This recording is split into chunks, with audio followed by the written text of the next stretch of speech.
Are you coming in then?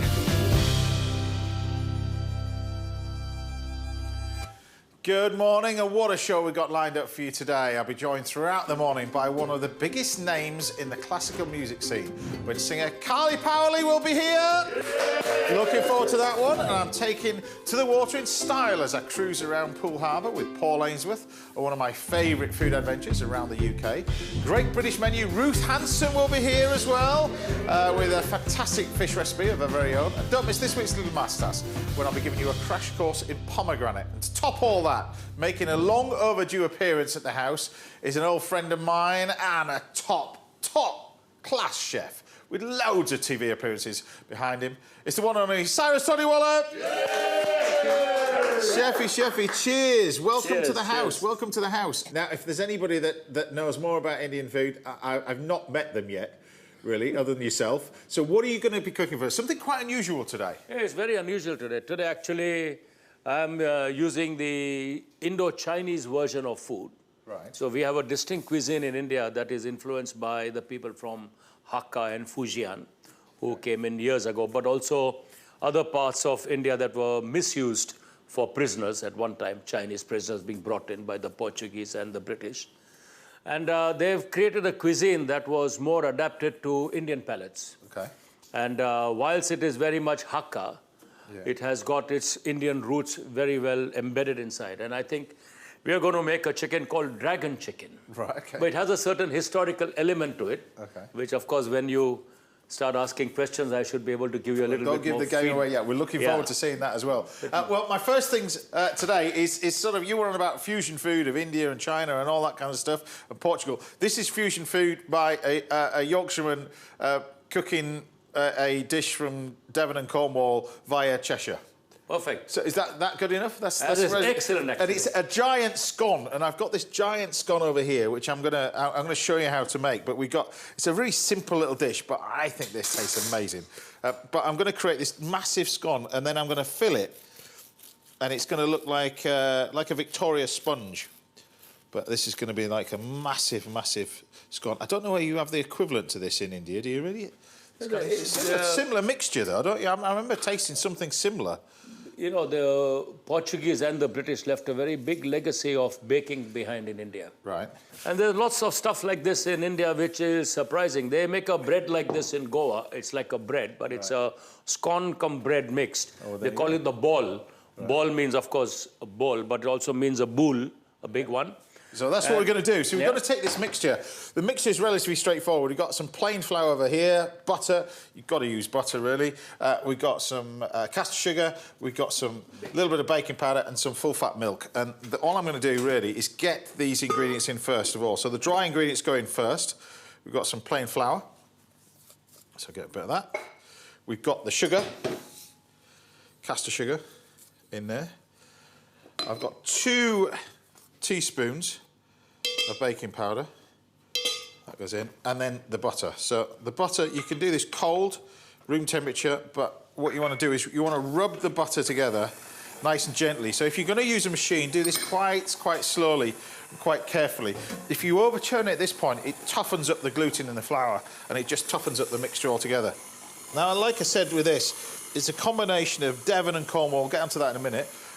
Little bit up north, but we're going to the other side of the north now, to Cheshire, and we're going to introduce you to this amazing chap. There's a guy called Henry Cook, who runs this fantastic, it's aptly named this, it's called Clotton Hall Dairy in Cheshire. So you should be there. Henry, are you there? Hello, James, how you doing, okay? There you are, smack in the middle of the, I don't know where exactly you are, you're not in the dairy there, but you're in the bit that looks like you're making the clotted cream there. Yes, we're in the clotted cream, you could say. We're literally 10 metres away from the farm dairy, so we can make sure we've got the freshest possible milk we need for the clotted cream. So tell me about the history of the farm, because you're several generations. Tell me how it all started, the farm itself, and where it's going, because you've taken it onto a different direction now, haven't you, really? Yeah, so I'm 6th generation here in Clotton.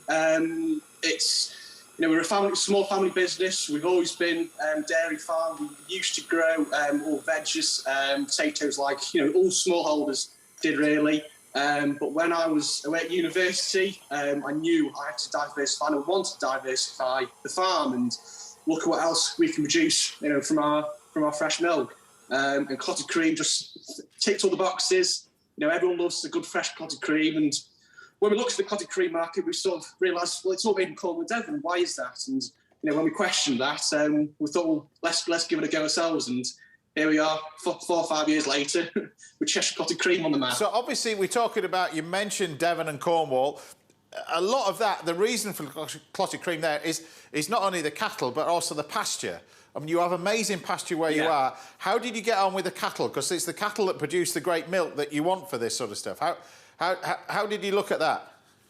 Yeah, so we have sort of brought in a few different varieties of cattle to the farms. So we've now got Danish shreds, we've got Jerseys, and a lot of Friesians in the herd, and that blend of milk really helps us, you know, create a great product. You know, if you're not going to start with great milk, you're not going to create a great product. But because we've changed the varieties, we've got a really high fatty, buttery milk. You know, it just gives us a great product to work with. What kind of fat content do you get in your milk? So we're about 4.7%. So it's quite a bit higher than the average fat content. Okay. And then, you know, obviously we're producing a fatty product. We need that, you know, high fat in the milk. So it does help. And explain to us the process then, because it's quite... I'm making the scone over here. I'm making a massive one, really. Explain to the process of how we get to these pots that we've got in here, because it's relatively a quick process, isn't it, really? From field to pot is actually less than 24 hours. It is, yeah. So basically, we'll start milking in the morning, 5 o'clock.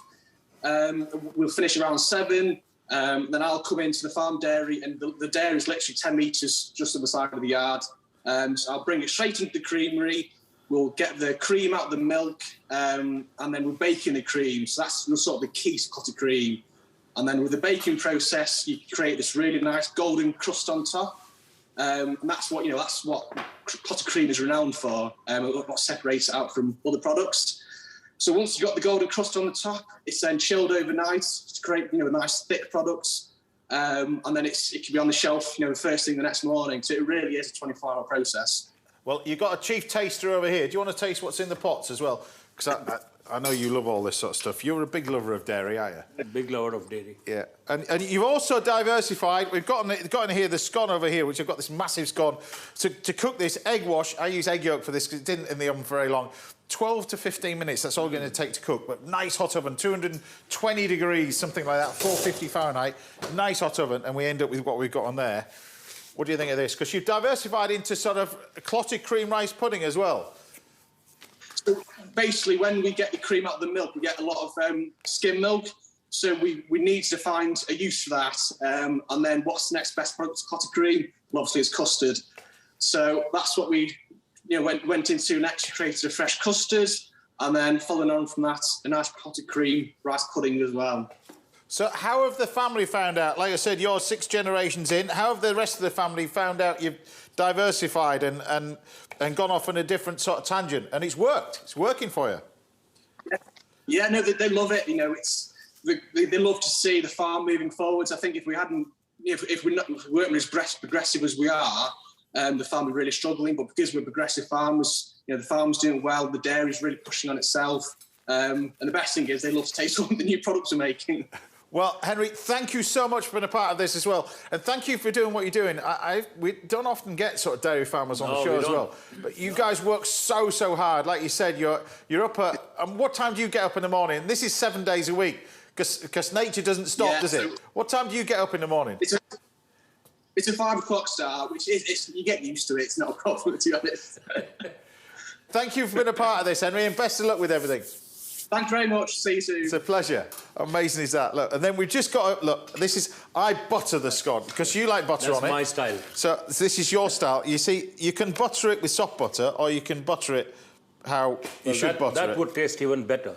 Yeah. Because if you can slice butter and put it on top, that would be the way a Parsi would love it. Exactly. So we're just going to take this. Now, we have got a member of the crew that is from the south of where we are.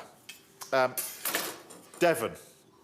And I'm going to ask him now whether you should put jam and cream. And to be honest with you, if you're arguing this after everything we've gone through, you need to get a life, to be honest with you.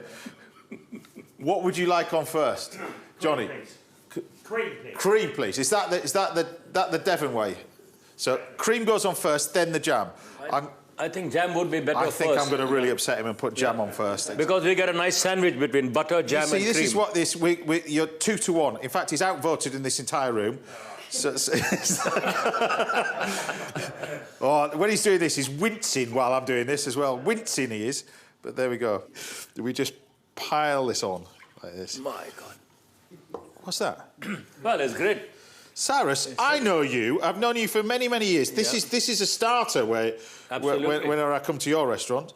But but look, you just pile this on, and then this is the interesting thing about this glossy cream.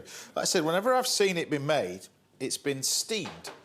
Because what Henry does is just... I think it's clever, isn't it? Because the oven would give it a nice crust on the top. Yeah. And you can actually feel those bubbles that have been crystallized on the top. And that's fantastic. The crust that you want. You see that crust? There we go. It's cracking up so beautifully. Yeah. Look at that. We're just going to take a little bit of clotty cream. Now, I get criticised for this type of food quite a lot, really.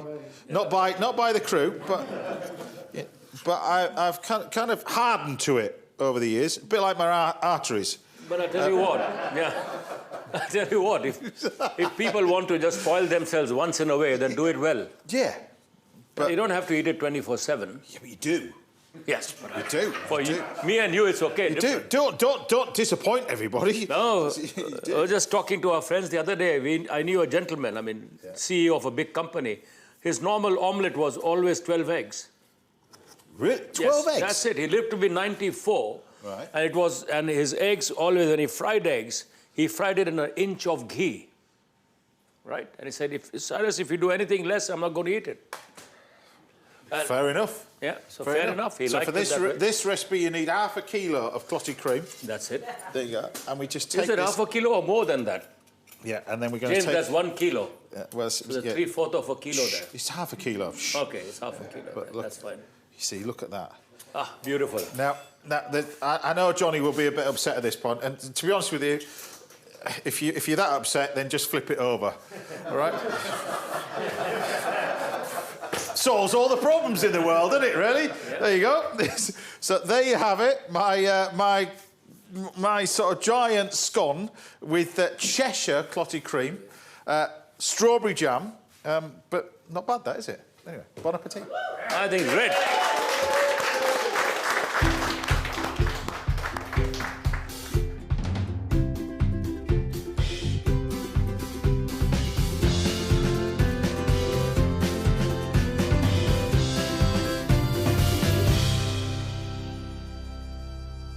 Right, before we go, look, we've got another one here.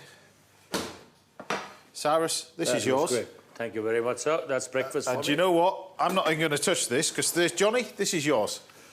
Thank you. All his. Right, still to come. Cyrus will be cooking for us a little bit later, and I'll be chatting to top classical singer Carly Paoli. But don't go anywhere, because after the break, Cyrus and I will be trying to answer some of your culinary questions. I'll see you in a minute. Do you want to start that side or that side?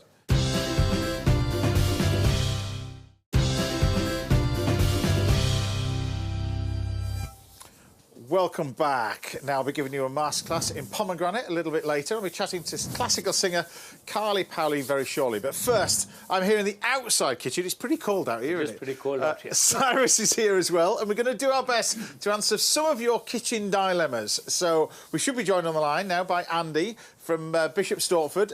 Andy, there, I can see you. You're inside as well, nice and warm. Oh, it's lovely and warm in here, James. Well, you're a plumbing and heating engineer, is that right? So I bet you've been busy throughout the winter, haven't you? But it's a busy time of the year. Exactly, but you're a busy time as well, because you've been building an outdoor area. You built yourself a barbecue and a beautiful cover over the top. Congratulations on that. And you want to know how to cook certain things. So what's your question for us? Well, I love seafood, and I've never really had a decent piece of monkfish. Right. I like the barbecue, like I said, I thought that. And I just want to know how to cook it on the barbecue successfully.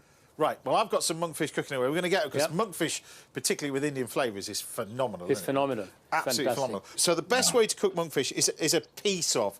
A lot of people with monkfish cut it too small. When you cut it too small on the barbecue, it dries out. So with a monkfish like that, you take a skewer, and for this, it's a good idea to use 2 skewers, because you can't turn it over with just 1 skewer. If you try and turn it over with 1 skewer, it just rolls around in the skewer. So a bit of that. Now, I always season it afterwards. I don't season it before, because otherwise it's just going to burn. And then all I do with that is just take the monkfish and put it over the coals like that. It just sits over the top of the coals. And while it's cooking, you can brush it with a little bit of butter or ghee. It's entirely up to you. Or a little bit of oil, something like that. And as you brush it, you get this lovely, lovely smoke from it as well. Now, you can flavour this with whatever you want. And I'm going to do a stuffed version over here. So this is half a monkfish tail. You've got the 2 bits that I've gone here with over the top over here, but you've got a bone running back down the centre. Now, monkfish is one of those amazing meaty fish that particularly works well on the barbecue, but also for stuffing and roasting, like this. But what you want to do with this is just open it out slightly, keep the bone in as well, stops it from drying out. Yep. So keep the bone in. Don't take it out. So keep the bone in. But with the lemon and the herbs, things like sage, things like rosemary, monkfish, like I said, with it being quite meaty, will actually take quite strong flavours. So you can put the lemon in as it is, like that. Oh, wow. And then you can take the rosemary skewers. Now, rosemary classically with lamb, of course, but this with monkfish, absolutely delicious. And then when you tie it all up, the best way to do this is get yourself some butcher's twine. And the easiest way to do it is create a little loop in it, first of all. There's so many different ways of doing this, but I think this is the easiest one. Yeah. Cyrus is much quicker than I am, but you take a little loop. And you start off with this loop and a decent-sized piece of string first. So you've got that little loop. And then pop that underneath and feed this bit through the loop.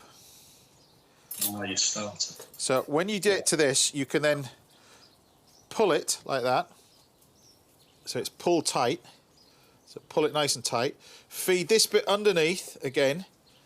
And then this bit goes through and under the last bit that you've done. Like that. But then you sort of half inch. simply tighten it up like this. Practice makes perfect. It's a bit like your job, you see. That's good. That's why nobody else can do your job. But practice makes perfect, and you keep doing that, and then to tie it all off, you just put a little knot in the end of it, and you've got a nice bit of tied monkfish. Then you can trim off the ends, the string, like that, and do the same thing again. You can take a nice skewer, go through it, but this time you can go through this way, so it holds everything together. Squeeze it all through. There we go, like that. And another one through here. Now, particularly I mentioned this, but Indian flavours with monkfish, unbelievable. Fantastic. So give Andy some ideas with monkfish that he can do with sort of Indian flavours. The first thing you would always do is apply lime juice and turmeric, because it keeps the juices inside. So lemon juice and turmeric. Lemon juice and turmeric, or lime juice and turmeric, either one. And then simple marinade is best, because that's such a lovely fish. Yeah. If people tend to put too much into it, then you destroy the flavor of the fish. Yeah. You only taste the marinade in your mouth. But a little bit of ginger, garlic, cumin, and coriander powders is ideal for that. Yeah. You don't even need much chili. And it'll come out great. But if you stuffed it like that, if you put a few green chilies inside and let them roast, because green chilies, when they hit charcoal, they have this amazing flavor that oozes out of them when the oil gets into the meat. Like the Turkish do, you know, with those long chilies. But if you get smaller chilies, they'll give a better flavor in there. Right. And you can actually do that. So very... That's right up my street. Yeah, Nice bit of green chilli over the top. You see, but you season it at the end, and you can see by adding that little bit of melted butter as you're doing this, as you slide it off, you've got a lovely piece of roasted fish. I think the importance is not to let it overcook. That's the key to it, isn't it, That's really? the problem with people. Yeah, always, check it. If it's not cooked, put it back on the barbecue. Yep. Make people wait Yep. more than anything else. But just that little bit of melted butter as well over the top. You can use olive oil if you want, but just a little bit of melted butter, some salt and pepper, and that's all you need with a roasted little bit of fish. But it tastes amazing in these spices. Would you marinate that in yogurt as well? Could you do that? Because on the barbecue, not with yogurt, because then the yogurt sticks to the barbecue. Right. But yes, yogurt as well. In a classical marinade, you'd put yogurt, but if I'm doing it in a tandoor, right, or even on a barbecue like that, where it's not touching the flames, yeah, you can use yogurt. Well, there you go. Best of luck with that, Andy. Oh, thank you, and I'll get back to you once I've got it done. Exactly, get back to it. But all you should do, just sit that on the coals like that. It's absolutely delicious, but keep brushing it with a bit of butter. That's how to cook it, nice and simply. There we go. We've got another question from Caroline in Essex. Are you there, Caroline? I can see. And a keen gardener, Hi, is that? Hi, James. Hi, Cyrus. Hi, how are you? And a keen gardener and a keen cook, is that right? Yes, I like my garden. It's all in pots, but I like my little garden. Well, yes. it's just starting to get a little bit busy, isn't it? Some March, April time as things start to sort of come through anyway. But it's still cold out here. The ground's still rock solid. So what can I do? How can I help you? Oh, my problem is I can do lining round tins and I can line square tins, no problem. But an oblong tin, when I line it, I tend to see when I take the cake out, take the lining off, and it loses half of the cake. It leaves it because it's all oozed out in the middle. It's got creases in it, really. Then, hasn't it? Really, that's what you. So. Yes. So yes. really, so to line this without creases, the best way to do this is start off obviously with a standard bit of paper, and what you want to do is you want to measure the base of the pan. So the base is the important bit. You roughly measure, as I say, roughly measure. You then take yourself a knife, and we cut a nice strip of paper all the way through, like that. Then you want, so all these are non-stick tins. I always get in the habit of using paper. Always. And people don't, and I don't understand why, but even though they're non-stick, you still get in the habit of doing it. So you want to do this with 2 bits of paper. You start off with a piece of paper like this and go lengthways, like that, and let this overhang, because what this will do is prevent the creases, because you haven't got any creases in there, but also when you go the other way, so you can get to that stage, and then you measure it the other way, do it with that one, you can take another bit of paper, like that, and pop it in and go that way. Do it a little bit thinner, because that's where you're going to the creases. If the paper's too big, you'll end up with a crease in it. So once you go to that way, perfect. That sits in the bottom, like that. So you end up with no creases in the corners. Now, usually, it won't stick to that. If you want to add a little bit of paper to this area, you can do. But the key to this is holding this bit of paper, so when it comes out, then you can lift the paper out, and that will lift your cake out. So there's no need to line it or go around with a knife to take it all out. How's that one? Yeah, that's perfect. Got that one. Now, when you come to a round one, there's various different ways of doing this. The best way to do this, to be honest with you, is create a little cartouche. So a cartouche is done nice and simple. I'll just get a pair of scissors and cut this so it's easier to manage. So with a round one, you can either loose bottom cake tin, you can take the tin out and cut it out, and this is so much easier, so much easier. Start off with a little bit of butter again. The butter will help the paper stick to the edges. And what you want to do with this is create a little cartouche, and for that you start off and you make a circle out of a square. So fold that over, fold that over, fold that over, and keep folding it over again, and measure from the centre to the edge. And then what you want to do is when you take a pair of scissors, rather than cut straight across, you put a little curve in the cut. Just a tiny little curve. And then when you open it all out, you end up with a circle. That then sits in the bottom of your tin nicely. Doesn't have any creases in the bottom. It just sits perfectly in the bottom of the tin. How's that? Perfect. So you should look at that concentration on your face there. Then what you can do is, I've done a few of these in my life, Caroline, and then what you can do is you can take another bit of paper, like that, and this can go around the edge. So this can sit around the edge.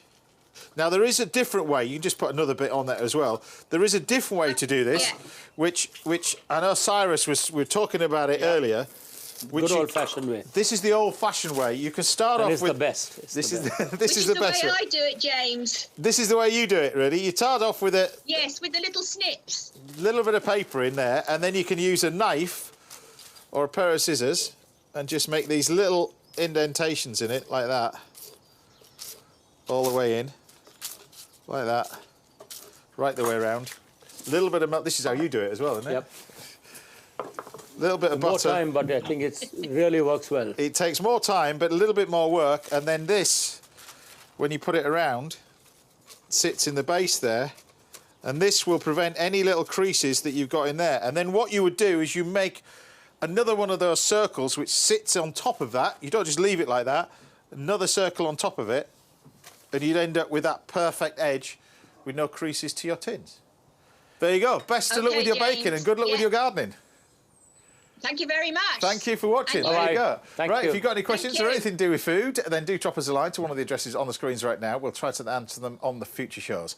Right, still to come, I'll be giving you a masterclass in pomegranate, and Cyrus and Ruth Hanson will be cooking for us very shortly. But don't go anywhere, because after the break, I'll be joined in the house by the fabulous Carly Paoli. I'll see you in a bit.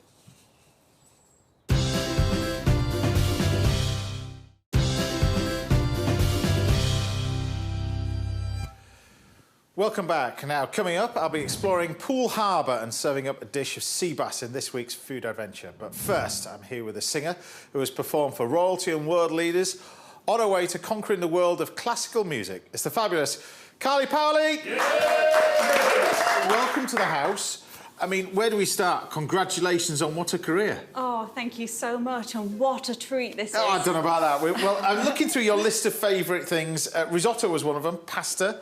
So I'm going to start off with risotto, and then we're going to do pasta later on, really. But I thought about doing a risotto, and I thought, this time of year, I'm going to do a pumpkin risotto. But it uses this pumpkin puree. You don't have to roast your own pumpkin. This is the stuff you buy in tins. Fabulous. Pumpkin pie, it's really starts off with a base of onions and garlic, and I'm going to show you how to assemble this sort of stuff, because risotto is on one of your lists of favourite things to cook in it, really, and favourite things to master. It is my absolute favourite things. I wouldn't say one of my favourite things to cook, because I wouldn't know where to start, James. Really? I thought with No, the I Italian wouldn't. background, really? No, I'm afraid of the talents that my Italian family have, and they are all fantastic chefs. Right. Cooking isn't one of them. And where were the Paoli family based then? Where were they based? Well, we're from Salento, which is in Puglia, right in the south of Italy. So if you think of the boot of Italy, we're right on the heel. Any further south and you fall off into the sea.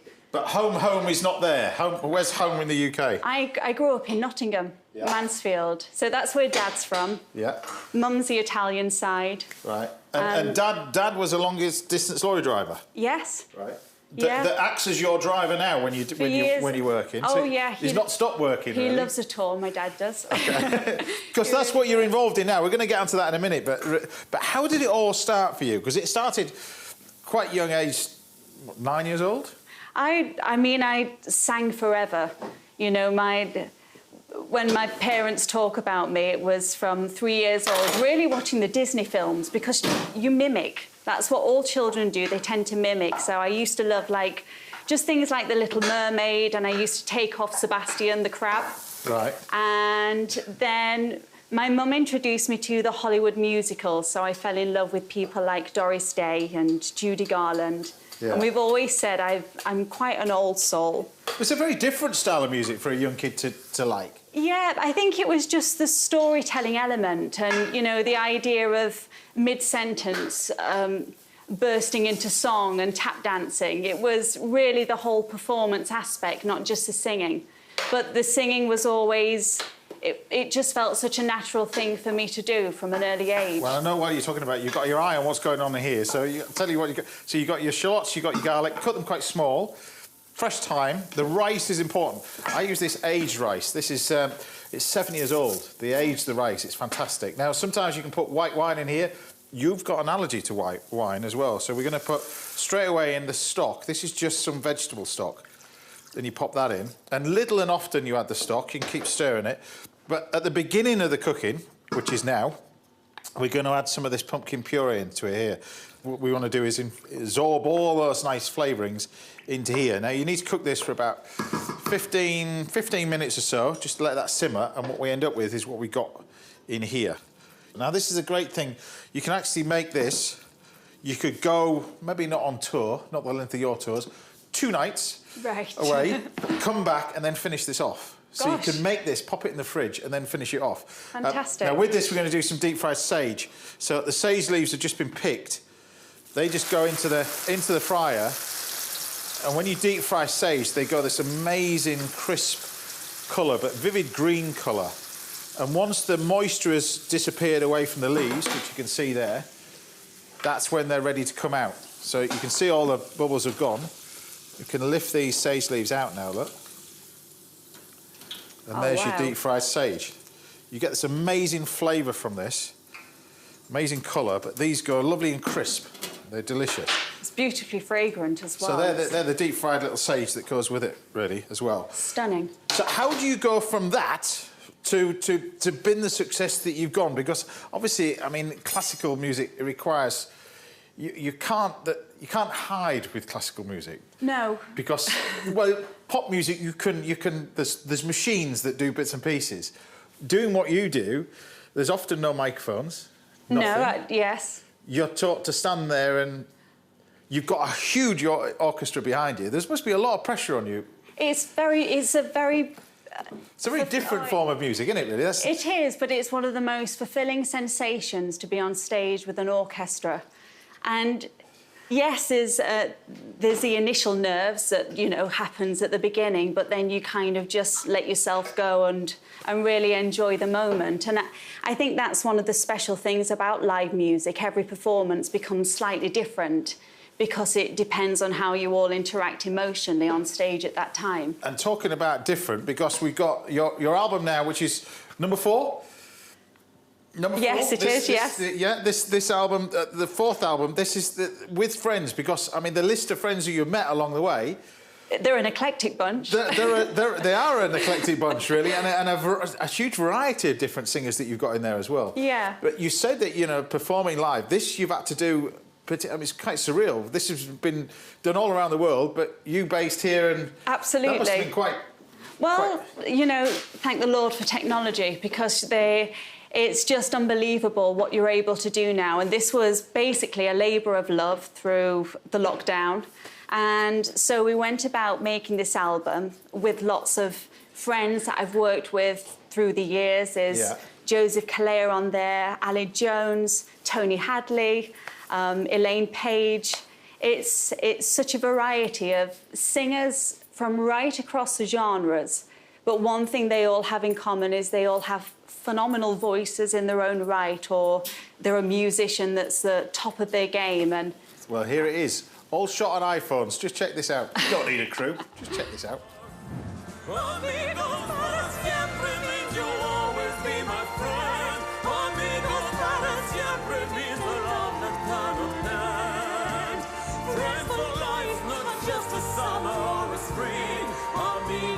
Para siempre. I feel near even when we are apart. Just knowing you are in this world can warm my heart. Friends for life, not just a summer or a spring. Amigos para siempre.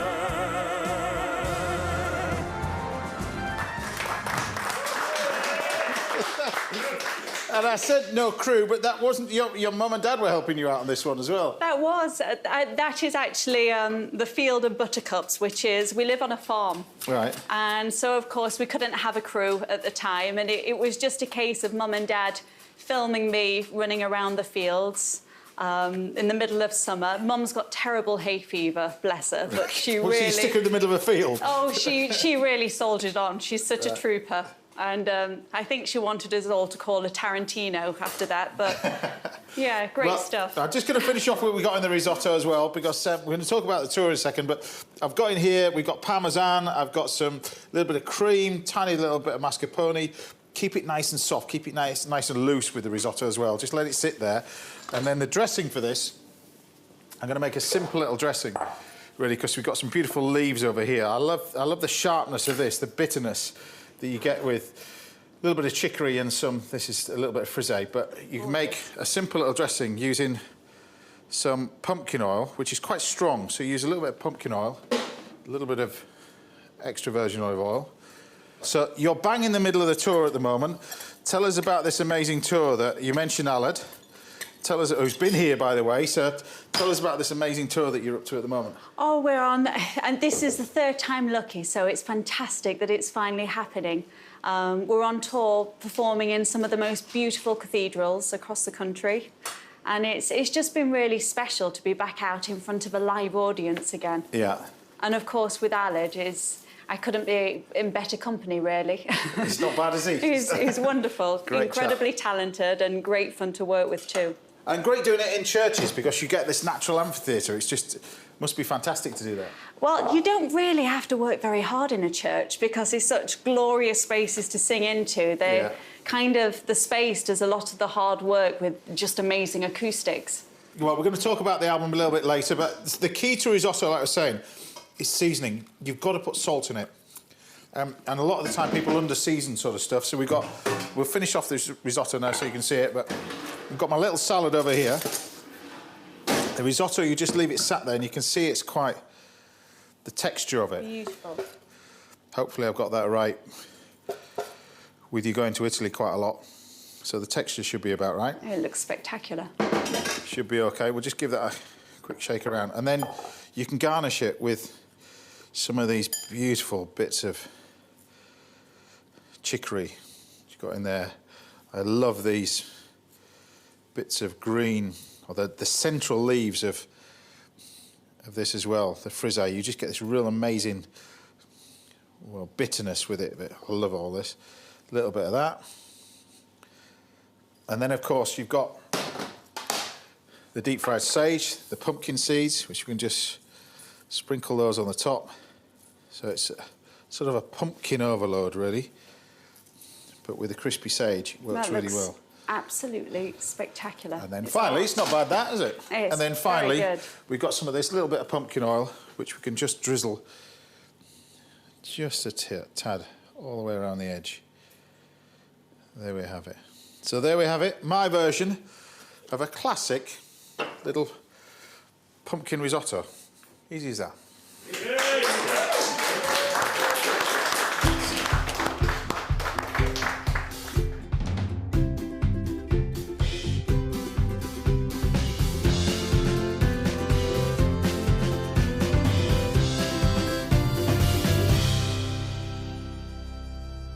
Right, well, there you go.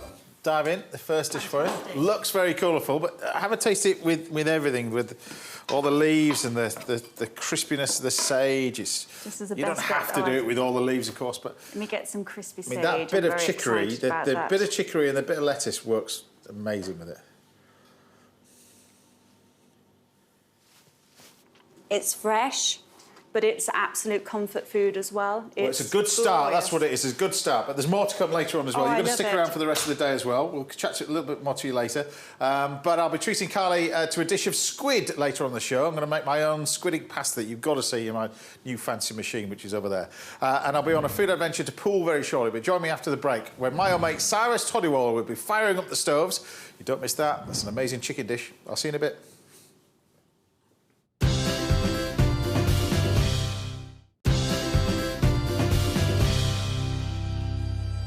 Welcome back. Now, still to come, I've got a masterclass in pomegranate, and I'll be cooking for my guest, Carly Paoli, a little later on in the show. But first, I'm here with a chef who's been changing the way we think about Indian food in this country ever since he's been here. Over 30 years he's been in this country now. It's the fabulous Cyrus Todiwala. Thank you. Chef, it's great to have you in the house. Your food is phenomenal. The knowledge is incredible. What are you going to teach us today? Well, today I'm doing an Indo-Chinese preparation called dragon chicken. OK. So what have you got here, then? What we have got is diced chicken. OK. Though ideally, you could use the whole, the little fillets that we have. They come out nice, so you can just give them a little whack. OK. Flatten them a bit. And what I've done is taken a bit of chili powder and just diluted that in a bit of water to allow the potato to, allow the chili to expand a bit. Okay. So you get a better flavor instead of a raw flavor in the mouth. Now, you started cooking. I knew you were coming, and we've been wanting you to come on this show for years now. And a little research on it. You started cooking. Didn't you have a little business when you were a kid? You were making food and selling it to your family when you were a young kid. Your business mind started quite young. Very young, actually. But it was pocket money. Right. I needed the money. So what were you making as a young kid? So actually, we lived in a... I've just put some ginger and garlic in there. Okay. We lived in a joint family. Okay. So it was a large apartment. On one side was us, and one side was my mom's sister and her family. Okay. And all my cousins, much older than I am. Yeah. So I would be the one coming back early from school. Salt and pepper you're putting in there now? Yeah, I put salt and pepper. Yeah. And so because I had access to both the homes, I would steal the chapati from my grand aunt's kitchen. Yeah. And she'd be, poor thing, slaving early morning, making a pile like that. Yeah. And a few from my mother, because mom was very smart. She knew what she had in the box. Yeah. So I could whack a few. Okay. And my cousins would come back from school and I'd sell them the chapatis for 10p or 10 paisa. Love it, love it. So you got soy and egg in there? Yeah, so I've got soya in there. Okay. And this is light soy.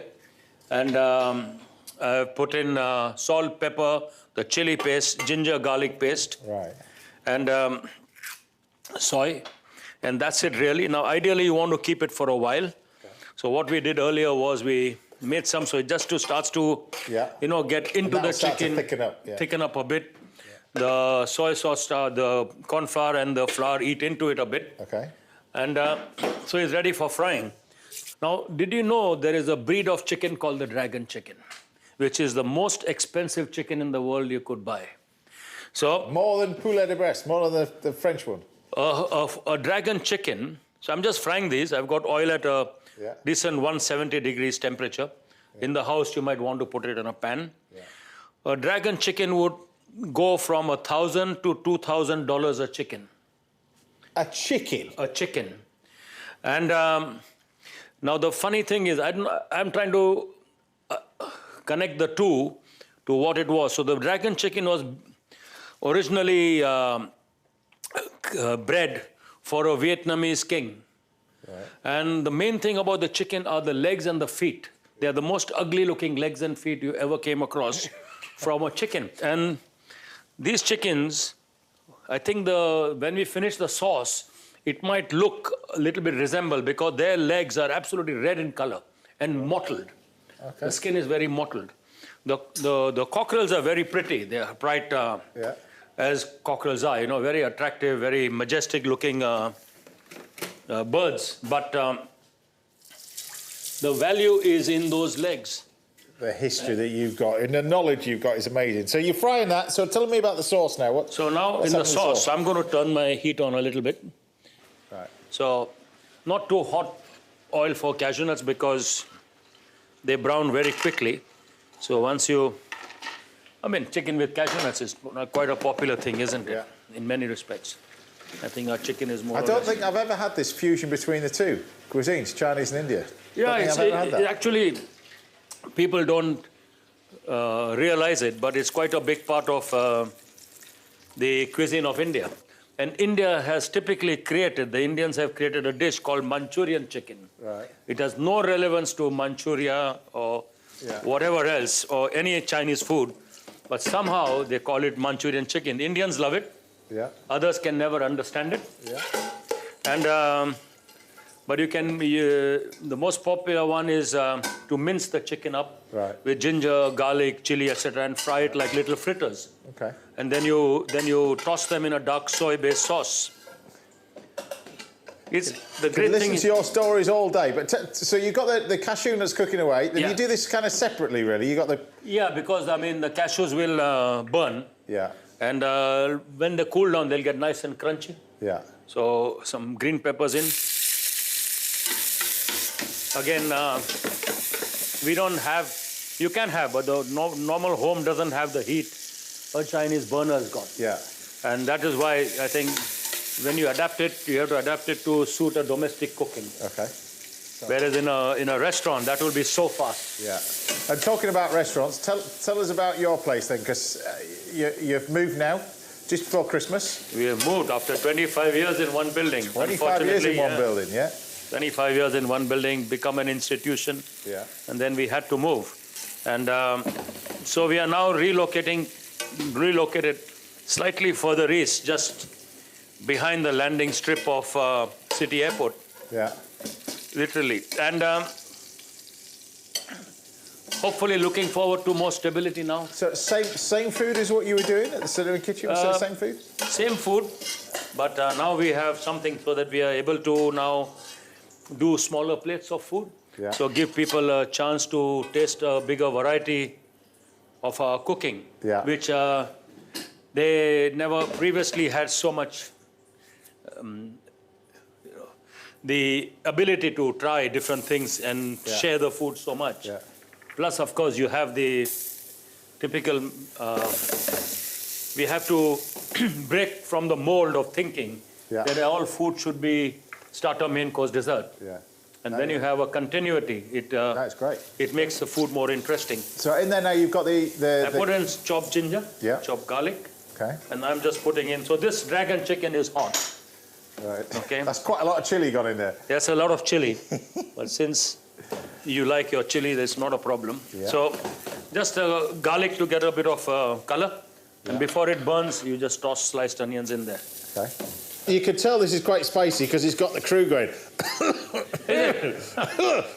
Well, so now for some dark soy sauce. I think more in India, we get more dark soy sauce than we get more light soy sauce. Right. And the Chinese do make their own. The two things, actually, which are unique to that Indian thing is the green chili sauce. Okay. And they make a chili sauce with fresh green chilies. Okay. That is lethal. But it's every Indian wants that, you know, they just want that. Yeah. And the other thing is that if you go to an Indian restaurant and order soup, if there is no chili vinegar on the table, the Indian will be very upset. So they need a bowl. It's always a bowl of chopped green chilies filled with vinegar. And people drizzle that vinegar over their food or drizzle the vinegar over their soups. Okay. Like that, yeah. It's just become very customary. Okay. I'm nearly there now. Yeah. The last thing to add. So it's the ketchup binds it all together. It's the ketchup. Now you know where the influence comes in. Right. The Indians love their ketchup. They do. They love their ketchup. And I don't know how it has become so deeply rooted into the culture, but of course you get 10 different kinds of ketchup there. The Indians love it. So it's very simple. Little ketchup now to change the color. I've been wanting to ask you this because I'm thinking about going on a holiday after all this nightmare that we've had. I want to go to India. Where would I go? I've only been to India twice. I've been to Goa and it was always work and bits and pieces. If you were a big foodie and you wanted to go to India, where would one place you would go? Well, my favorite, I'm from Bombay. And Bombay is the place where you would find anything you want out of Indian cooking, but nice. Yeah. But also of other origins of India. So Bombay is the place which is the melting pot, like London is for... You'd have it all. You have it all. And I would go there. And if I'm there when you come, then I'll take you down to the street corners where we eat as Indians do. That sounds I've taken a whole load of chefs once from here. Yeah. And fed them things that they wouldn't normally eat. Amazing. Yeah. Including some offal that people were a bit hesitant to attempt, but that's the way to do it, is to eat the street food and how the local would eat their... This crew is still going... Well, I am. Yes. Let's see how we can... It's got my nose going. Yeah. This is the dragon bit then, the heat of it. The dragon bit. Yeah. Sometimes prawns are referred to as dragon as well. Okay. When they cook prawns with the heads on. Yeah. And so it's confusing, but I know. If you look at that chicken online, is that good enough? Shall we leave it like that? It looks amazing. It smells amazing. So give us the name of this dish. This is dragon chicken, sir. By the genius, Cyrus Todiwala. That is amazing.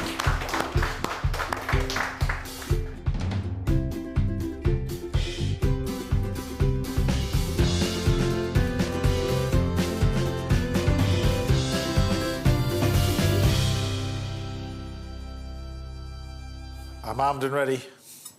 Can I have a taste? Yeah, sure. Thank you. Enjoy. Wonderful, wonderful, wonderful. You get the plate, I'll get a piece from here.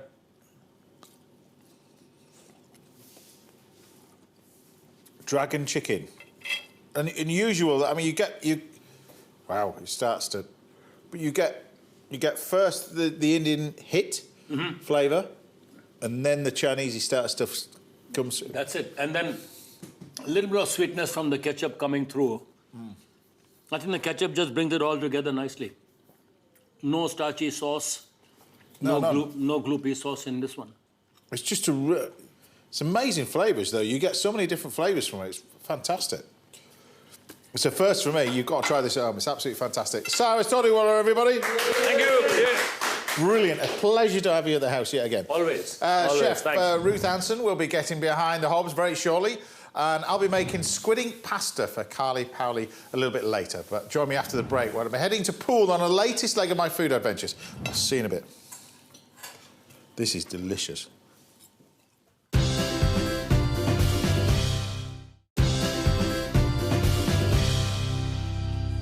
Welcome back. Now, you can't beat an open fire outside.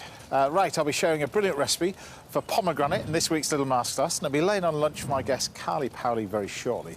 But before that, I thought I'd take a look at some of the dishes you've been cooking at home, and this is pretty special this week. First up, a massive well done goes to Nicola Kehoe, who's been inspired to make soda bread in her outdoor oven.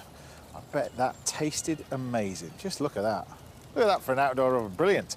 It's the thing to get for your garden, that definitely is. Next up, we've got this photograph from Mark Pickwell, who's been hard at work making this lamb mince ragu. Good stuff there, great pasta dish that. Well done there, Mark. And finally, top marks go to Gareth Knox in Newcastle for serving up this sirloin steak with a lovely fondant carrots and some buttery mashed potato to go with it.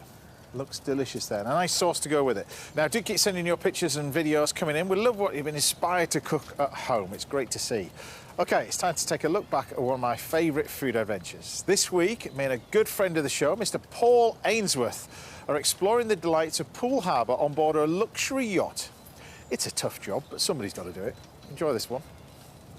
Now, while Paul's having a wander around the boat, I wanted to create this amazing Korean dish. Sounds really weird, but the sauce is really special. I've got some brilliant paste here. This is gochujang paste, which is like a fermented soya bean paste with a little bit of spice and a bit of chili. But this is the key to this sauce. It is absolutely delicious. So next time you're walking around the supermarket, get some. It's amazing.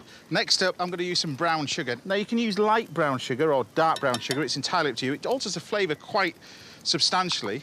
But also what you need for this is soy. And quite a bit of soy. Almost a whole bottle of soy, like that. So a little bit of soy, a touch of sesame oil. Not too much, because it can be quite strong. Meanwhile, I'll grab my chilli, and we can chop up the chilli. Now, the best advice, really, is once you find some of this paste, have a practice with it, and then add the chilli at the end, possibly. You can have it as hot and fiery as you want, really. But other key ingredients into this are ginger. Now, you can also get a lot of heat from ginger if you leave the skins on. You do need quite a bit of ginger in this recipe, so grate it all up like that. And the same for the garlic, really. You can speed this up. You can do each individual clove if you want. But what I tend to do is just cut your garlic like that, use a grater, and do the same thing again. And like the ginger, you do need quite a bit of garlic with this. And then into this now, I'm going to add 2 different types of sesame seeds. I've just got some white sesame seeds. They're going to go in. And these, sometimes you call them Nigella seeds as well, these dark ones. I'm going to pop those in as well. Get that on the heat. And just bring that to the boil. While that's boiling, roughly chop some mint and coriander. And that's going to go in as well. And all we want to do really is cook this sauce for about 2 or 3 minutes. And while that's cooking, we'll turn our attention to our aubergines. These aubergines here are the little small aubergines. And all we want to do with these is just grab a little bit of oil and pop these straight on the barbecue. Because these, again, are only going to take 3 to 4 minutes to cook. So while they're cooking, enjoy this wonderful scenery. It's not bad here, is it? I could get used to this. And it's not just the view outside which is spectacular. Inside, Paul is seeing how the other half live. It's certainly luxurious, but hey, what do you expect from a boat that costs millions of pounds?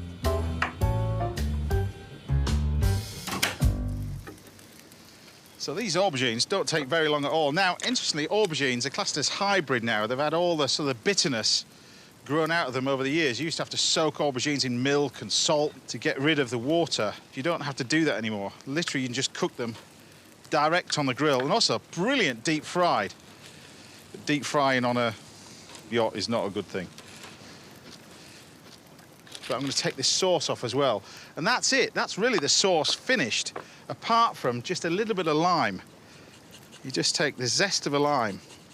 And we're just going to leave that to one side while I turn my attention to the fish. Now, I've got some beautiful sea bass over here. Just look at this.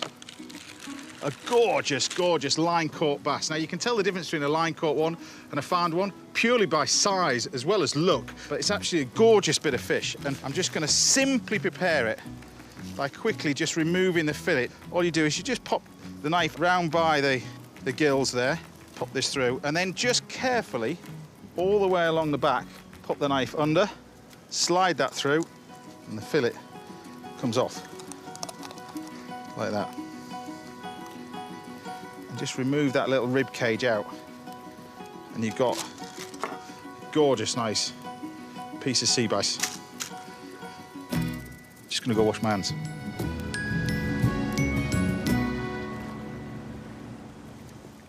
Now, I'm actually going to cook this en papillote, which is a style of cooking that I love because there's hardly any washing up, really, but also really simple. It's a great way of cooking, and one that's brilliant for fish because it doesn't take very long. And all it is making a bag out of tin foil, first of all, and then you build up the flavours inside the little tin foil. So a little bit of spring onion.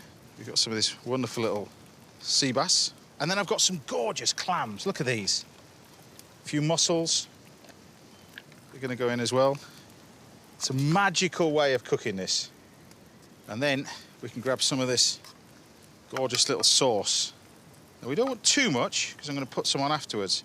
We just want a nice little bit of liquor. But some lime juice and lime zest. It's the soy and the sesame and the lime and stuff like that are your seasoning. No need for salt and pepper for this one. Some spring onions. So a little bit of mint and coriander. Just a few bits on there. See, look at that. Beautiful. And then we make a little parcel. Fold it over. Take your nice bit of fish, lift it on, pop it on there. So this is going to take about 4 to 5 minutes to cook. I'll go get Paul.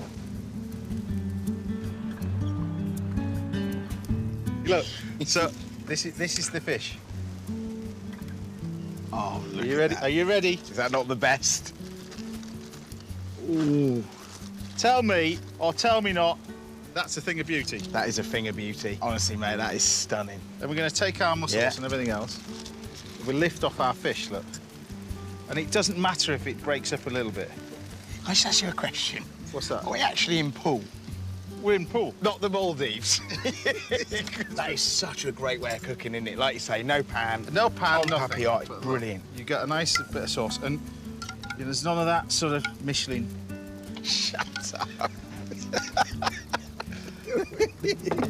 Look, spring onions, cut them on this bias like that. Sprinkly, sprinkly over the top. Sesame, a bit more of this sesame over the top. And if you wanted to, depends how fiery you are. To be honest, let's face it, it's a bit hot here now, isn't it? Yeah, it is. I love how you put me on the barbecue side. I'm like... You're the young one. Yes. Mate, honestly, that is fantastic. My Korean sea bass with mussels and clams. Ready? Yes. Come on, let me get stuck in. What, do you want to leave you to it and I'll just clear up? Please. Oh, look what you think of this. Look how beautifully cooked that is. Keep going.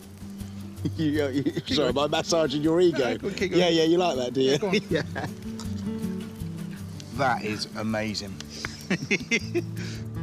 So there it is, my spicy Korean sea bass with shellfish. Perfect for a coastal lunch in the sun.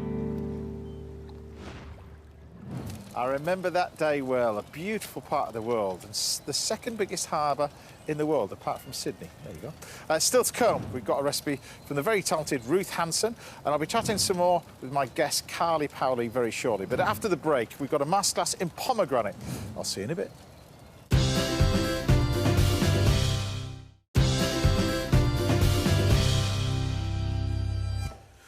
Welcome back. Now I'll be making a squid ink pasta for my guest Carly Paoli, and Chef Ruth Hanson will be making another visit to the house very shortly. But first, it's time for this week's little masterclass, and in this week's masterclass, we're going to be learning all about pomegranate. Now, pomegranate's an amazing sort of fruit. It's really, really delicious. Generally, you get it in the seeds, but there's so many liquid forms you can get it to as well. But it's an amazing ingredient to go with a variety of different things, from vegetarian food to a bit of fish, but also to a bit of meat. And it's brilliant with lamb and duck. The sweetness cuts through the fattiness of the duck and the lamb. So that's one of the things that I'm going to get on first, is I'm going to get the duck cooking first. So we're going to start this off. The same process of when you're cooking a rack of lamb, that kind of stuff. What you want to do, first of all, is render the fat. Now, to help along a bit, you can take a little bit of vegetable oil in the pan. But I've just got some duck breasts over here. And to pan fry it, we're just going to take some salt and pepper. Now, you can score the fat as well if you wanted to, but a little bit of salt, a little bit of black pepper, and we'll place the duck into almost a dry pan. Now, you don't want the pan too hot as well. So you want to start to render that fat in there. So a medium heat will be fine. Right, wash my hands. And just leave that ticking away in there. Now, as I said, pomegranate juice is amazing. And pomegranate's amazing to cut through the fattiness of things like this. But I'm going to create like a little tabbouleh, like a nice little salad. And it uses this sort of stuff, bulgur wheat. But the liquid form that you put into it usually is either stock or water. But you can buy this stuff.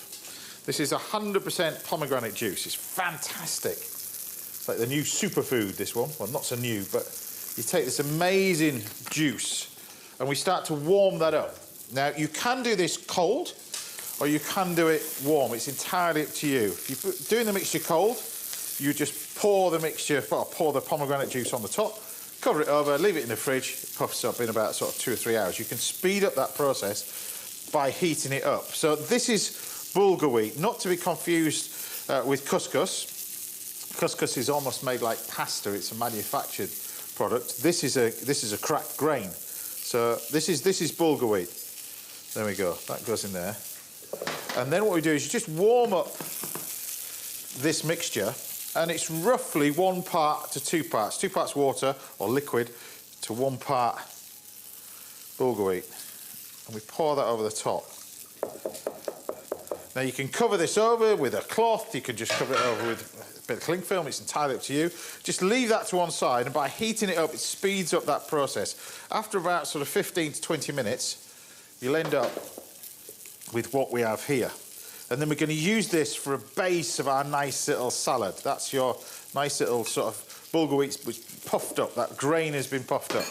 And then we can take our cabbage for this one. So I'm going to do 2 varieties of things that you can either take one or the other, or put them all together. It's entirely up to you. But red cabbage with pomegranate is amazing, right? Particularly pomegranate vinegar. So you take the red cabbage and thinly slice it. Now think of this like a slaw, but a raw slaw. But normally we'd do this with, I mean, this is brilliant with rice wine vinegar, that kind of stuff. But if you can get it, which you can, pomegranate vinegar tastes amazing as well. So you start off with nice little bits of cabbage we've got in here.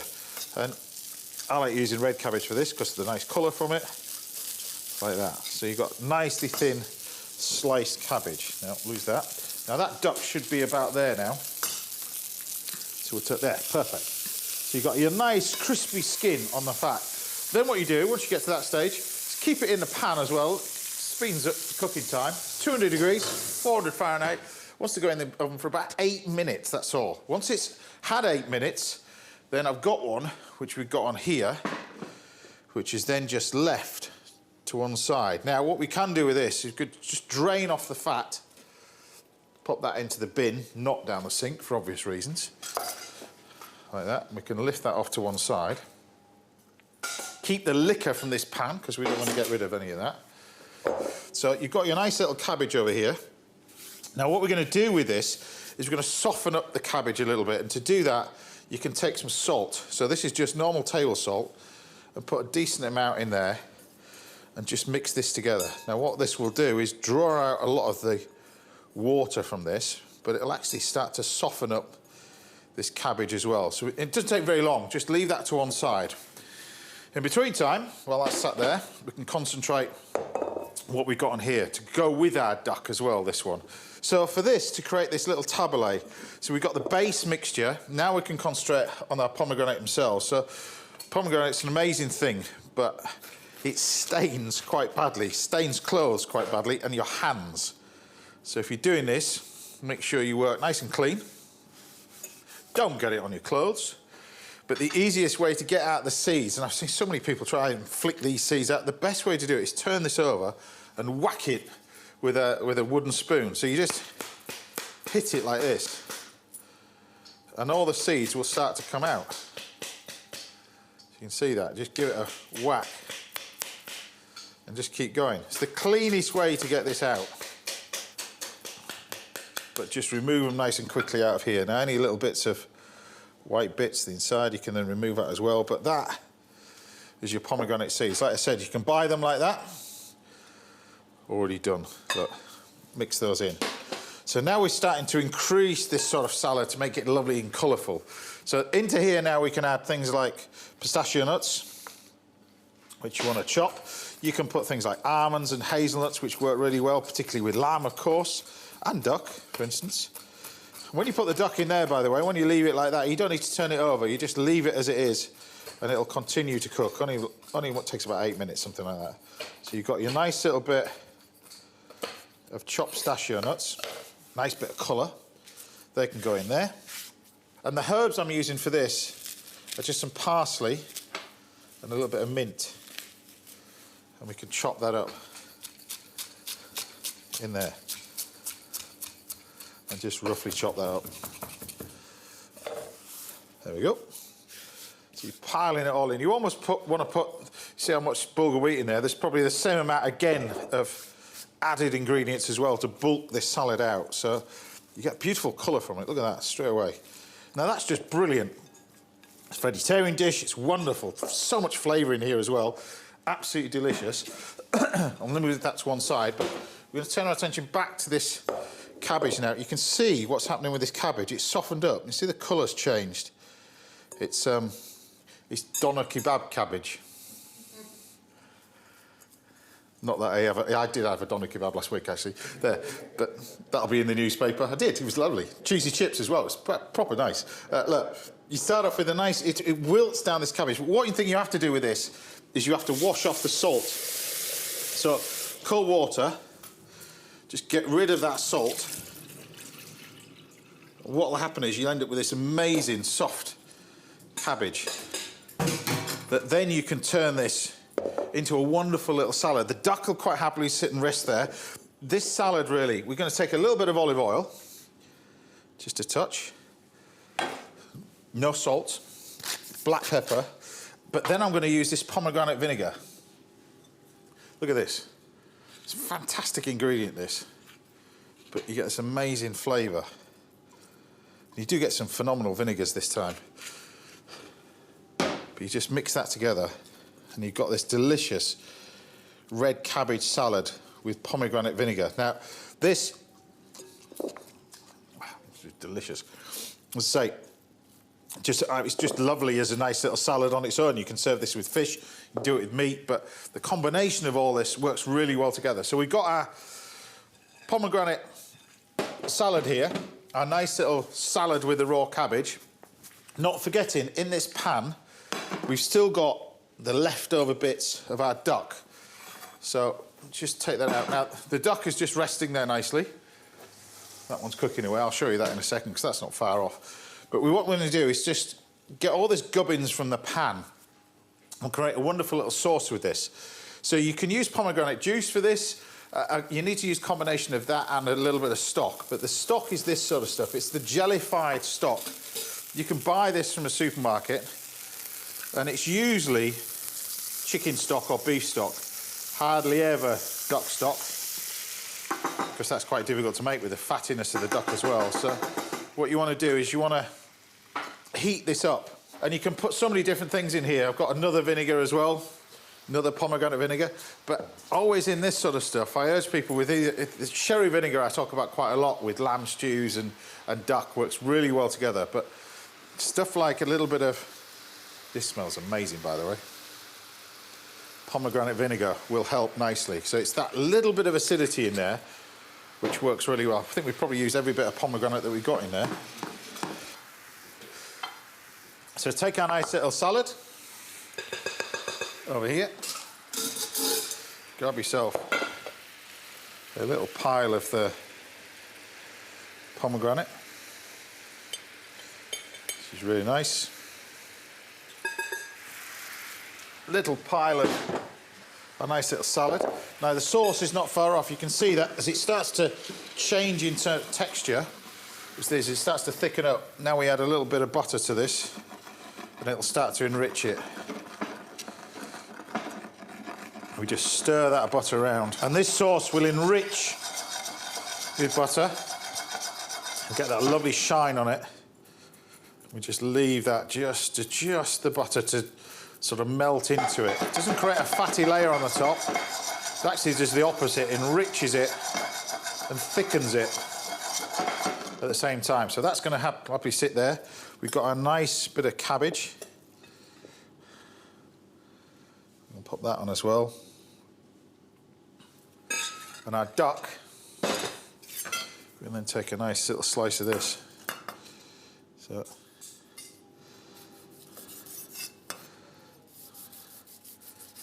we'll take that and then split it right down the middle.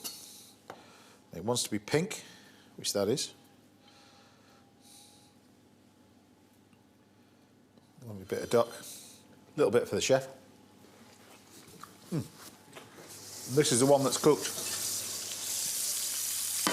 Just leave that out like that. And that's the one that I had and cooked earlier. You can tell that when you press this part of the duck here. Often chefs, we're constantly doing this sort of stuff to see whether it's cooked. With it, that's the old finger trick, finger and thumb trick like that. You put it together, press this bit, push that part. That's rare. That is what you want this, medium rare. As it starts to firm up as you go medium to the next finger and then well done with this one. It starts to firm up. But that medium rare one is what you want there. Perfect. We've got a nice little sauce. And we can take this pomegranate sauce to go with it. But there you have it.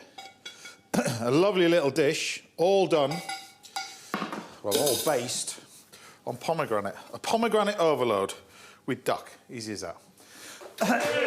Now, if there's anything you'd like to learn about in a little Marscas, then do get in touch with us if we can help out right here on the show. Time now for a quick break, but join me again in a couple of minutes when Ruth Hanson will be treating me to brill en croûte. I'm looking forward to that one. It's delicious, this.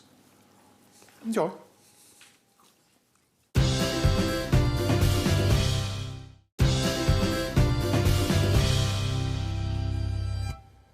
Welcome back. Now I'll be serving up squid ink pasta for my classical singer guest, Carly Paoli, very shortly. But first, from the award-winning Princess of Shoreditch, comes one of the most exciting young chefs in the country. It's Ruth Hanson. Good to have you back on the show. The food was amazing last time you came on. This is going to be equally amazing because this looks spectacular. I hope so, yeah. You have been very kind to me here. So we've got brill en croûte. There's a scallop mousse running through it. Okay. And some spinach. And then it's all wrapped in some Cumbrian air-dried ham, a little bit of saltiness. So this is kind of like a fish Wellington sort of thing. Yeah, exactly. Yeah. You know, in a pub, we do serve a lot of Wellingtons, and I wanted to do something a little bit different. Okay. And I think this is it. People seem to really love it. So yeah, it's still very hearty, and you have kind of, you know, you get just as full as eating a beef Wellington. Or... Right. Sounds pretty good to me. Sounds pretty good to me.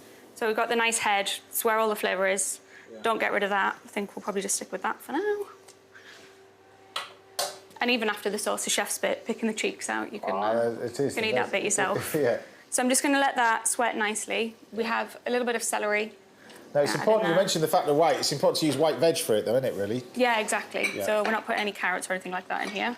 We've got some shallots, some celery, some fennel. Yeah. And we'll just leave that ticking along, again, on a low heat.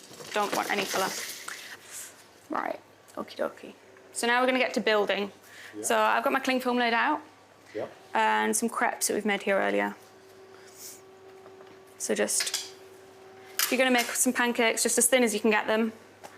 And then we're going to layer some of our Cumbrian ham onto. You say you make your own cured ham? We do make well? our own cured, so we do like venison and lamb and duck. Right. But this product I think is really great, really delicious. So now I've got my fillets here, as you can see they're a lot thinner.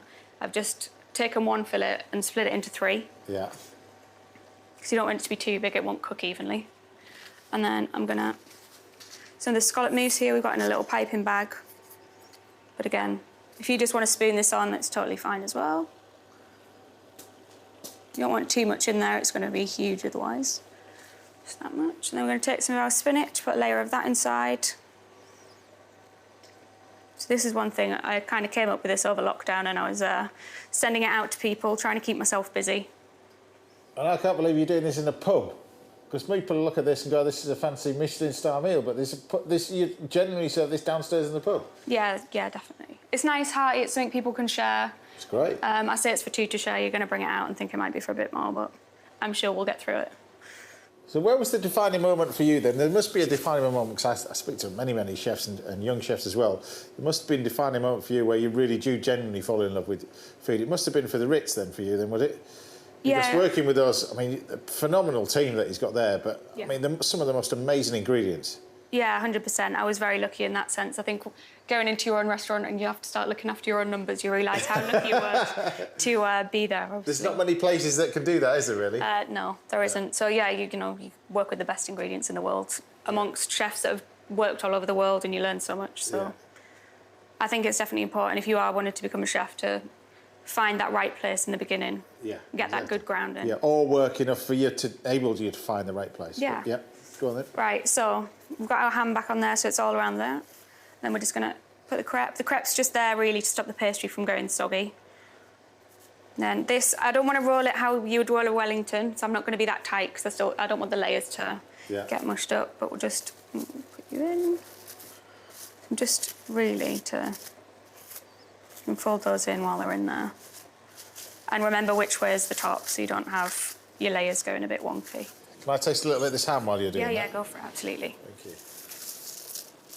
Where does this come from again? It's a company up in Cumbria. They do quite a lot of my meat anyway. So the saltage, the venison and ducks that we use in the restaurant. Wow. Right. That is delicious, isn't it? It is really good. Not too salty as well. It's delicious. So we've got 2 sheets of puff pastry here. There will be a little bit of trim. In the restaurant, we like to use it for Ecclescapes, for our cheese course. But you can make cheese twists or whatever you want to do with it. Just don't throw it in the bin.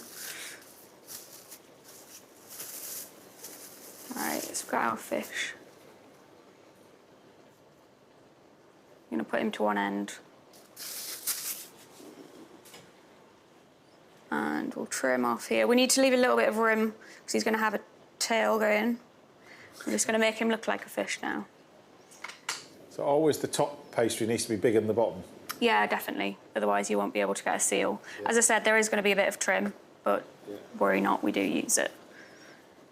And then we're just going to push out all the air that we can around the fish. It'll take a few times and just keep moving the top one. And how many of these are you making a day from this bright idea in lockdown? Yeah, quite a lot, probably like 20. All right, so then we're just going to trim this bit off. People are going to be watching this going, where's the fish shape coming from then? It's coming, it's coming. Oh, yes, it's there.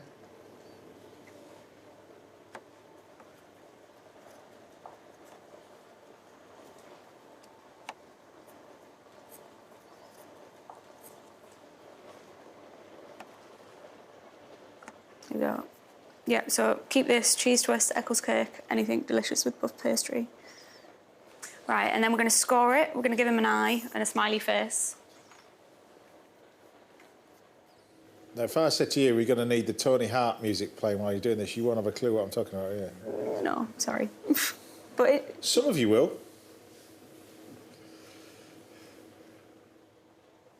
Right, so we've separated his head. And then...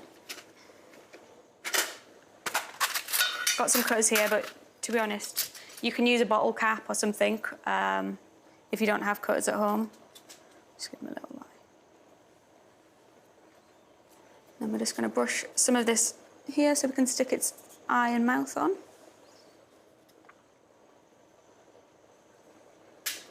And then...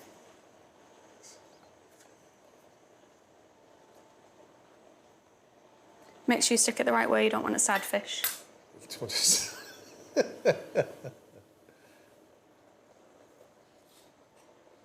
All right, and then we're just going to finish him completely with the egg wash. Just makes him nice and golden brown.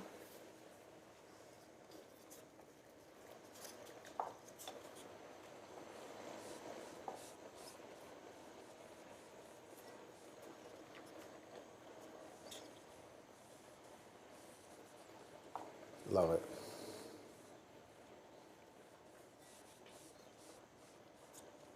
I can see people giving this a go. I think so, definitely. If you've got people round, you can make it a little bit bigger if you want. Yeah. Plonk it in the middle of the table. Let everyone help themselves. It's great. All right, and there we go. Right, and now fish. It's going to sit on a baking tray.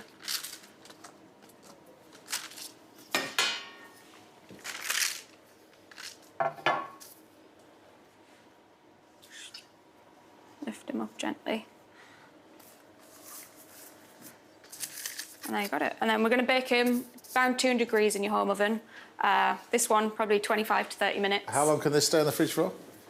Just so I know for tomorrow night's supper? Yeah, leave him for 2 days, he'll be fine. And then, blue Peter moment, here's one I made earlier. Oh, look at that. Look at that. Gonna bring him out. And then we'll just let him rest here. Yeah. While we just finish off our sauce. Okay. So we're gonna pass our sauce. Yeah. And then we'll adjust the seasoning.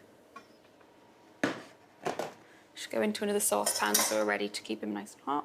And this is what I say to people: if you've got a local fishmonger near you, try and get the fish bones, or even a supermarket. Yeah, try and get the 100%. bones, because to make your own stock, it's almost they'll give it away, really. Yeah, they will, definitely. And especially, if you are going to buy a fish, he will break it down for you if you don't feel confident enough to do it.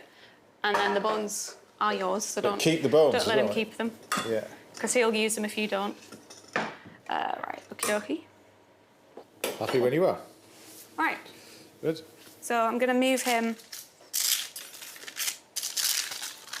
off the tray. And we've got a nice wooden serving board for this to go on. Love this. I'm going to take a carved knife. I'll just cut this in half there. It's quite big for two, but I will cut him where his head is. And there you can see That's a nice pretty layers. perfect, isn't it, that? You got the ham there, and just... that one's for you. So give us the name of this dish. Yeah, so it's a brill and scallop on cream, creamed leeks and a cider sauce. That I'm going to eat now, and don't forget, I've still got one in the fridge for tomorrow night. Tomorrow night as well. Ruth, everybody. Brilliant. Brilliant dish.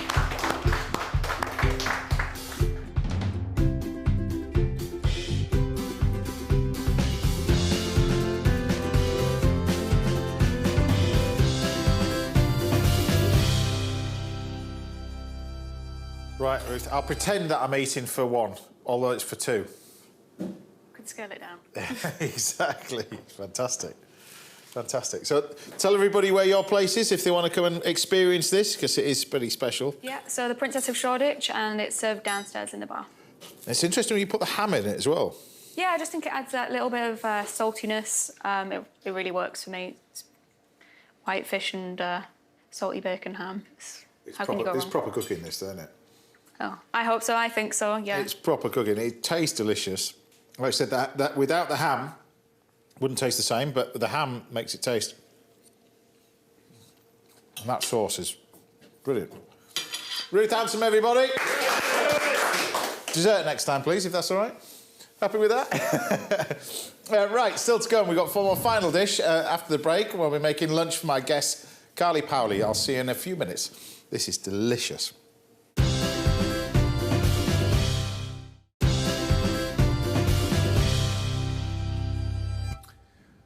Welcome back to the last part of the show. I'm back in the kitchen with my guest, the one and only fabulous Carly Paoli. We're going to talk a little bit more about the album and the tour and stuff like that you're doing. Now, you enjoyed the risotto earlier. Pasta. Big lover of pasta, obviously, Italian background. So we're going to do my version of a sort of squid ink pasta. Ooh. But what I wanted to use is I want to use this machine. And the reason for that is I'll explain while I get it going, because this machine's going to make all these different fancy shapes that you're going to make pasta with, and shapes that you can't do by hand. So it starts off with a pasta recipe. Now, this one you'll love. It's eggs, flour, 00 flour, and semolina flour. So semolina flour goes in a kilo of 00 flour in here. Now, the reason why I'm using this machine, it is commercial, but it's purely to show you how to do large volumes of pasta. Commercially, when you buy them from the supermarket. 15 eggs, medium-sized eggs, and because this is going to be a squid ink pasta, we've got commercial-sized squid ink. Magic Because the ingredient. squid ink you buy in the little pouches, this is what we buy in the restaurant. Look, big dollops of this. And that's going to go in here. So that's your squid ink in there as well. And what we do is we get this machine going. What there is, there's like a washing machine. There's a blade in there and it rotates. It mixes it at the moment. And what this does is mix it to a point, and then it extrudes the pasta dough through what looks like a metal corkscrew that comes out, through these little dies. These dies here denote the different shapes that you can get. This is where you can't make it by hand. So anything that's extruded, things like, where you're looking at linguine, spaghetti, cannelloni, it's extruded pasta. So you get these amazing sort of shapes. That's the cannelloni one. You've got penne, all different shapes. You can use the shells. It's entirely up to you. And as this spins around, there's a blade in here that denotes the size of whatever comes out. So you can have long cannelloni, you can have small little pieces, you can have whatever you want. Very clever.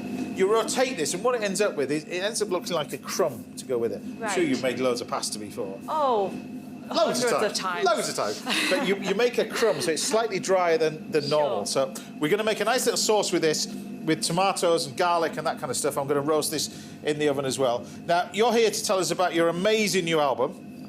So tell us about the album as well, because it's yourself and friends. We talked about this earlier. This is the album. This is the album. It's out now as Yeah. well. So where did the idea come across? Was this because of lockdown, or was that something that you wanted to do an album and you wanted to include friends and you thought, well, this is probably the best time to do it? Yeah, in a way, I suppose it was the craziest idea to do, in one sense, because I wasn't able to be in the studio with a lot of the people. Even it's the Czech National Symphony Orchestra, you can hear playing away in all the glory. And even there... Please, who makes that phone call going, I want to book the entire Czech orchestra? Who makes that phone call? Is it you, the record company, or what? Again, it all happens through friends. There's this incredible conductor called Stephen Mercurio. He's a New Yorker, and he's a resident conductor for the Czech National Symphony. So, you know, I spoke to him. I reached out to my friends, and with him, we were able to put together the album and, you know, talk about how we were going to be able to record the orchestra without us actually being there, because it's such a personal thing making something like that happen. Normally, you would be with the conductor so he can hear my breaths and, you know, my pace and everything, and of course that couldn't happen. So it just meant, in a way, the distance forced us to work in a much closer, much more detailed way. Right. You know, you had to talk to the other artists about, okay, what do we want to achieve with this song? How do you interpret it? And there was a lot of going there was a lot of toing and froing to making sure that the vocals really blended and harmonised well and felt like they gelled and belonged together. But I'm proud of it. It was something special. It is a fantastic album. We touched on a few of the people that you're with as well from, I mean, so many different people, so many different names on it as well. But I've got to mention Elaine Page because, I mean, that must have been one of those pinch yourself moments. You've appeared all over the place. That must have been a pinch yourself moment. So Elaine and I first performed together at the Roman Forum. It was back in 2016, and an amazing adventure in my life. I'd had my interpretation of Ave Maria adopted as the official song for Pope Francis's Jubilee. And as you do, yeah. As you do. It was so special. It really was one of the most amazing honours. And the highlight of that year was performing at the Roman Forum. It was something that had never been done before in celebration of the Jubilee. And they basically turned into what is an open-air museum into a stadium. And it was on that night that I first had the opportunity to sing with Elaine Page. David Foster accompanied us on the piano. So making this album, it's called Carly Paoli and Friends, but that really was a full circle moment, being able to record that particular song with her. I'll switch this machine off now, but you keep it going.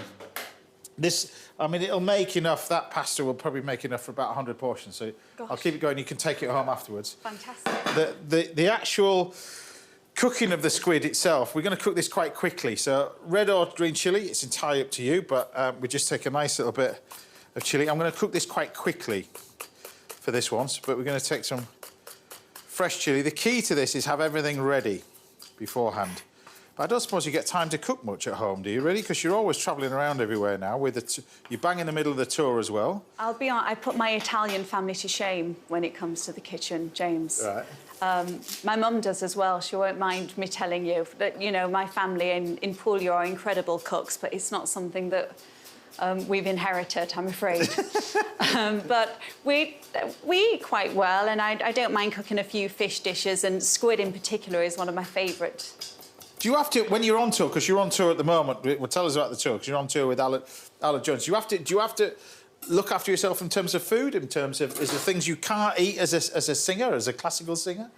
Or you stay away from? There must be certain things that you affect your voice, isn't there? Or, well, I'm just thinking that how much chilli I put in this thing before you No, I love chilli, absolutely. Right. No, that's great. That's fine, I can put a bit more in there. Yeah.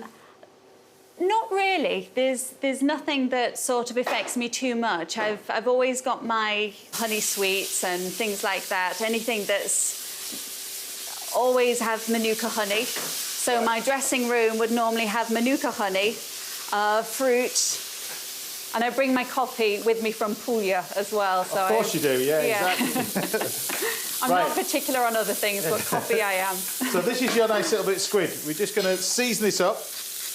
Black pepper, and you can see when you scored it, it goes that amazing sort of texture really as well. So nice pinch of salt over the top. We can take some fresh chilli. That's going to go on top of it as well. And then a little bit of lemon. So lemon zest over the top. And a little bit of lemon juice. I'm going to pop that in there. It's a good sound, isn't it? Yeah, touch of parsley. And that's your nice little bit of squid done. That's that. We've got a nice sauce over here. The pasta wants to go in here for about sort of 20 seconds or so, but we take our nice little bit of fresh pasta straight in here, because this is fresh pasta, it doesn't take very long to cook. There is a fan on this machine which will allow you to dry it all out, but when I was in the summer, because it was warm outside, you could just leave this for about sort of 2 or 3 days and it would dry out. Lovely. And you just leave it like that on the trays, it would just naturally dry out. It'd dry out in a few days in Puglia, but here a little bit longer. And then you just bag it all up and you've got yourself fresh pasta. But like any time you cook pasta, you want to continue cooking the pasta in the pan which you've got over here. So 20 seconds, take it out. And then we finish off the cooking of it in the sauce which you've got in here. But you get this amazing colour from it, like that. That goes in here. all there. Wow. And then we can take our nice little bit of squid. I mean, squid looks delicious as it is. I'll save a few bits for a little garnish at the end. Finish off cooking in there. And then we can just plate it. It's easy as that. Fantastic. There you go. Oh gosh, that looks beautiful. It looks all right, doesn't it? You just put a nice pile of that over the top.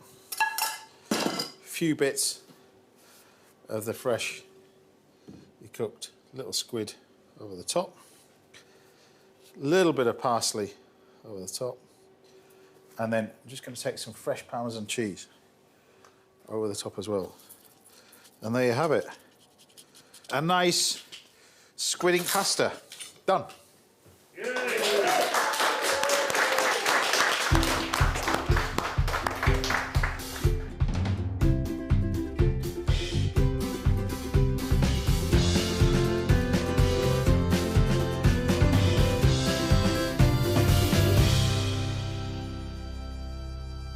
There we have it. It's the best Buon bit. appetit. Grazie mille. Well, you've got plenty to take home. Look at that. You've got loads to take home. But Goodness. It's amazing, this machine. I love it. I love using it. It's great. Which reminds me, I need to take it back to the restaurant, really, because they probably need it. It's beautiful. But tell me what you think. It's lovely, isn't it? You get this amazing flavour from squid ink. It's the taste of the sea. It's fantastic. Not fishy, though, is it? A lot of people think, not squid at ink, all. what am I going to do with that? I don't really like the it's, taste of it. But it's a very subtle flavour. But you've got that gorgeous natural salt of the sea. It's fresh. And it's the wonderful. tomatoes just roasted off, just with olive oil, a little bit of garlic, just garlic, a little bit of olive oil, and a touch of chilli just in there at the end, but it just lifts it up. A lemon as well. It's lovely, that. Happy? You got, well, best of luck with the tour, best of luck with the album as well. It's great to have you on the show as well. Thank you for joining us all morning. It's been wonderful to be here. Well, that's it. That's all we've got time for today. A massive thank you to all my guests, Henry Cook, Cyrus Todiwala, Ruth Hanson, and, of course, the fabulous Carly Paoli.